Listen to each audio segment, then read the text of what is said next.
Hello friend, तो फिर से आपका मेरे ब्लॉग में एक बार फिर से वेलकम है। जीवन जीने के लिए एक दृढ़ निश्चय होना बहुत ज़्यादा ज़रूरी है। जब तक आपके जीवन में एक दृढ़ निश्चय नहीं होगा तब तक आपको कभी भी सफलता नहीं मिलेगी। किसी भी कार्य करने से पहले उसमें हम पहले एक मजबूती के साथ, एक पक्के के साथ एक निर्णय लेते हैं कि इस काम में हमें 100% देना है। तो फ्रेंड, ये जो मेरे कपड़े थे ना कल के धुले हुए, तो शाम के टाइम छत पर से उतार के लेकर आई थी। तो मैंने बेड पे एक तरफ को रख दिए थे, तो सारे कपड़ों को मैंने बना दिए हैं तय।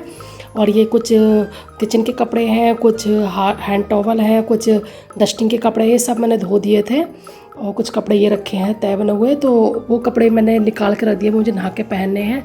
अभी ये मुझे बेडशीट भी चेंज करनी है। और देख सकते हो रूम की हालत क्या हो जाती है। अब ये सारा मुझे सेट करना है। और ये टी शर्ट धोने के लिए निकाली है, गंदी है ये, तो फटाफट से इन कपड़ों को हम कर देते हैं सेट। अगर हमारे देशभक्त दृढ़ निश्चय ना लेते तो क्या हमारा देश आज़ाद होता? बिल्कुल भी नहीं होता। आज भी शायद हम अंग्रेजों के गुलाम होते। उनके दृढ़ निश्चय की वजह से ही तो हमारा देश आज़ाद हुआ है।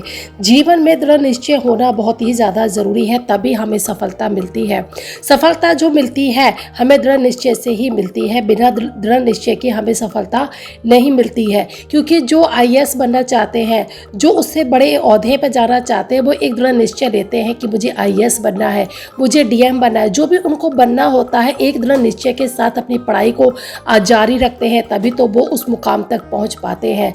एक जिद होना जीवन में बहुत ही ज़्यादा ज़रूरी है। जब तक जीवन में जिद नहीं होगी तो आप किसी भी काम में सक्सेसफुल नहीं हो सकते। कहते हैं ना, जैसे आलस्य सफलता का दुश्मन है, उसी तरीके से ना दृढ़ निश्चय सफलता की कुंजी है। और पूंजी का एक रास्ता, एक जरिया है।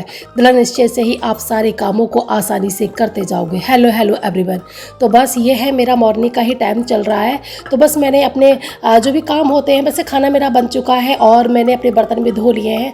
तो बस मैं आई थी किचन में, तो मैंने ये देखा जो मेरे सेरेमिक के ये पोट वगैरह है ना, ये थोड़ा से गंदे हो ही जाते हैं, क्योंकि इन्हें खोलना बंद करना तो आटे के हाथ लग जाते हैं। रोटियाँ बनाते हैं तो आटा इन पर चला जाता है, तो मैं इनको डेली ही साफ़ कर देती हूँ। तो आज वो मैं इनको साफ़ ही कर रही थी। इसमें मैं चीनी, चाय की पत्ती और घी ही रखती हूँ, क्योंकि सुबह का इनका यूज़ होता ही है। तो इनको मैं डेली ही साफ़ कर देती हूँ, क्योंकि ये सेरेमिक के हैं ना, और थोड़ा सा ये डार्क ब्राउन कलर के हैं। हल्का सा भी इन पे दाग लग जाए ना तो वो अलग ही दिखाई देता है, तो वो अच्छा नहीं लगता है देखने में। तो फटाफट से, क्योंकि इस पर घी भी रखती हूँ, तो मैं पराठा बनाती हूँ तो इसी घी का यूज़ करती हूँ। जिसमें घी रखा रहता है उस डिब्बे का मैं यूज़ नहीं करती हूँ। तो फटाफट से अभी मुझे किचन भी साफ़ करनी है, तो इसको इसकी जगह पर ही रख दूँगी। तो आज सुबह मॉर्निंग में आए थे कुछ फ्रूट। तो फ्रूट में क्या आया था सेब और केला, क्योंकि मेरे बेटे को टिफ़िन में एक फ्रूट डेली ही मुझे देना होता है, क्योंकि उसके शेड्यूल में है। एक शॉर्ट ब्रेक के लिए टिफ़िन देना होता है, एक उसके ब्रेक के लिए देना होता है, यानी कि लंच के लिए उसको देना होता है। तो लंच में तो मैं सब्जी, रोटी या पराठा या चावल या कुछ भी दे देती हूँ।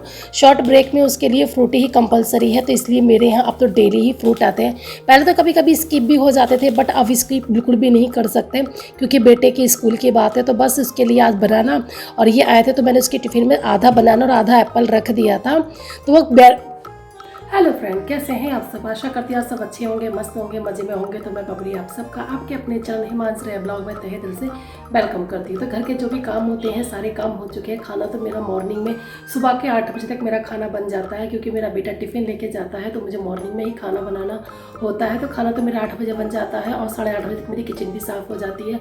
उसके बाद अपने डेली के काम में मैं लग जाती हूँ। मैं सुबह को सोचती हूँ अपना ब्लॉगिंग में सुबह से ही स्टार्ट कर दूँ, बट मैं सुबह से स्टार्ट नहीं कर पाती हूँ। वो इसलिए नहीं कर पाती हूँ क्योंकि मुझे जल्दी काम करना होता है। बेटे का टिफ़िन मुझे तैयार करके देना होता है। ये समझ लीजिए 7:30 बजे तक मुझे उसका खाना पीना जो भी होता है ना सब तैयार कर देना पड़ता है, और 7 बजे वो उसको तैयार करने लगती हूँ। 7 बजे से 7:45 उसको तैयार करने में लग जाते हैं, क्योंकि बच्चा है तो बच्चा थोड़ा सा टाइम लेता ही है। वो कि उसको नहलाना धुलाना तो उसके पापा ही कर देते हैं, तभी मुझे उसको पौन घंटा रेडी करने में लग जाता है। बच्चे हैं, बच्चे थोड़ा सा परेशान भी करते हैं, मना भी करते हैं, ज़बरदस्ती उनको करना पड़ता है। और उसको जो ब्रेकफास्ट कराना होता है वो भी मैं ही कराती हूँ। वो अपने हाथ से नहीं खाता। उसके मन में होगा ना, स्कूल में तो वो अपने हाथ से खा लेता है, पर घर पे आके ना अपने हाथ से बहुत कम खाता है। बस उसे ये लगता है कोई मुझे खिला दे, तो वो छोटा है तो मैं भी अपने हाथों से ही खिला देती हूँ उसको। तो बस इसी वजह से उसको इतना टाइम लग जाता है और इतनी जल्दबाजी होती है, इसलिए अपना ब्लॉग में अब मॉर्निंग से स्टार्ट नहीं कर पाती हूँ। तो मेरा ब्लॉग ज़्यादातर जब मेरा बेटा स्कूल चला जाता है उसके बाद से ही स्टार्ट होता है, इसी वजह से ही। तो खाना पीना हो गया, तो खाने बनाए थे आज मैंने फूल गोभी की सब्ज़ी बनाई थी और उसको अपने बेटे को टिफ़िन में पराठा फूल गोभी की सब्ज़ी दी थी और जो शॉर्ट ब्रेक होता है उसके लिए फ्रूट्स वगैरह दे दिए थे। तो जो भी काम धाम होते हैं सारे हो चुके हैं। तो आज मैं अपने बेटे को स्कूल लेने के लिए नहीं जाऊँगी, क्योंकि जो मेरे साथ जाती थी ना, उनकी बेटी आज वो अपने गाँव में है, वो नहीं गई हैं स्कूल। बेटी उनकी स्कूल नहीं गई तो उन्होंने उसको फ़ोन करके मना कर दिया था कि आज मेरी बेटी स्कूल नहीं गई है तो मेरा जाना नहीं हो पाएगा। तो इसी वजह से फिर मैंने अपने हस्बैंड को फ़ोन करा तो उन्होंने कहा ठीक है ऑफिस से मैं ही उसको ले आऊँगा।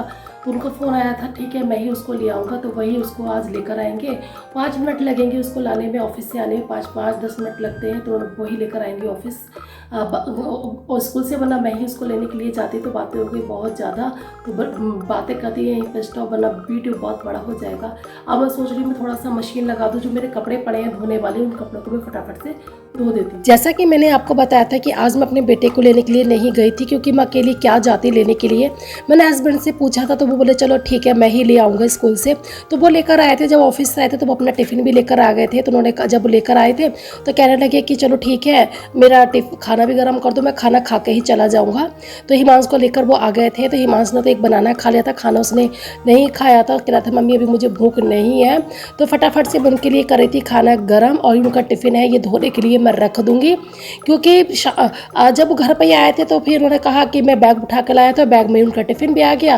तो कह रहा मैं खा के चला जाता हूँ, क्या वहाँ पर जाकर मैं लंच करूँगा, क्योंकि टाइम भी लंच का वहाँ निकल जाएगा ऑफिस में। तो बस फटाफट से मैं उनको खाना गर्म करके ही दे दूँगी। मैंने सब्ज़ी गर्म नहीं करी थी, क्योंकि सब्ज़ी हल्की सी गर्म थी टिफ़िन में, बस रोटियाँ घी लगी हुई थी तो तवे पे मैंने ऐसे ही इनको गर्म कर दिया था और उनको मैं फटाफट से दे दूँगी खाना। तो खाने में क्या था, आलू गोभी की सब्ज़ी थी, रोटी थी और सैलेड था, बस आज इतना ही था।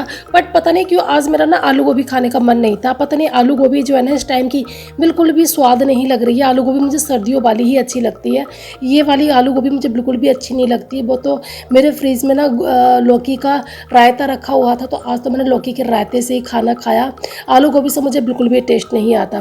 कहते हैं ना कोई भी सब्जी हो जो सीज़न वाली होती है ना तभी अच्छी लगती है, ऑफ सीज़न कोई भी सब्ज़ी अच्छी नहीं लगती है। तो फटाफट से हो गया है खाना गरम। सैलेड में गाजर है, इनके टिफ़िन में मैंने रखी थी, तो फटाफट से मैं इनको दे दूँगी खाना और ये खा के चले जाएंगे ऑफिस ये करीबन खाना खाने के 2 बजे गए थे। तो हिमांश बोला मैं मुझे गाजर का हलवा खाना है। तो फिर मैंने सोचा चलो गाजर का हलवा बना ही रही हूँ, तो मैंने 4-5 पूड़ियाँ भी बना दी। मुझे ना गाजर का हलवा नहीं, सूजी का हलवा खाना है। मैं क्या बोल रही हूँ, सूजी का हलवा खाना है। तो फिर मैंने सोचा चलो सूजी का हलवा मैं बना ही रही हूँ, तो मैं थोड़ी सी ना पूड़ियाँ भी बना लेती हूँ। तो ये सुबह का आटा था फ्रिज में रखा हुआ, तो इसकी रोटी भी ढिचुक मिचुक सी, पता नहीं कैसी कैसी रोटियाँ आई थी, टेढ़ी मेढ़ी सी, क्योंकि सुबह का आटा था और आटा भी पतला था, क्योंकि मैंने रोटी के हिसाब से बनाया था और पूड़ी के हिसाब से तो आटा थोड़ा सा टाइट होता है। तो पूड़ी बन तो गई थी पर थोड़ी सी टेढ़ी मेढ़ी ही बनी थी। मैंने कहा चलो कोई बात नहीं है, टेढ़ी मेढ़ी है तो क्या हुआ, जानी तो पेट में ही है, पेट में कौन सा ये गोल मटोल सी रहने वाली है, होनी तो पेट में भी टेढ़ी मेढ़ी सी ही है। तो फटाफट से मैंने 4-5 पूड़ियाँ ही बनाई थी, ज़्यादा नहीं बनाई थी।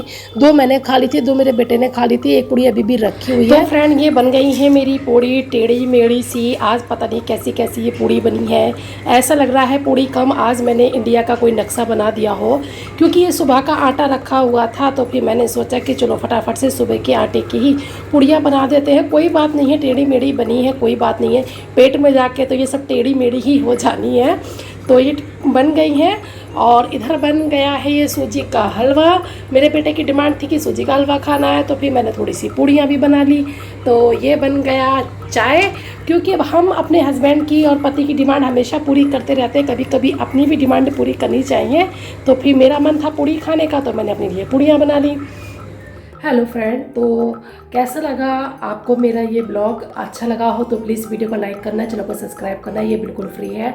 और अगर आप मेरे चैनल पर पहली बार विजिट कर रहे हो तो प्लीज़ चैनल को सब्सक्राइब जरूर कर देना और अपना प्यार पक्के से देना। तो बस आज का ब्लॉग करेंगे यहीं पर एंड, क्योंकि शाम हो चुकी है, करीबन बज चुके हैं शाम के 5:30 या 5:15 बज चुके हैं। हिमांश का ये जस्ट मैंने होमवर्क करवाया है, तो सोच रही हूँ ब्लॉग को मैं यहीं पर एंड कर देती हूँ। तो बस ब्लॉग को करूँगी यहीं पर एंड, मिलती हूँ नेक्स्ट वीडियो में। तब तक के लिए bye bye and take care, bye bye.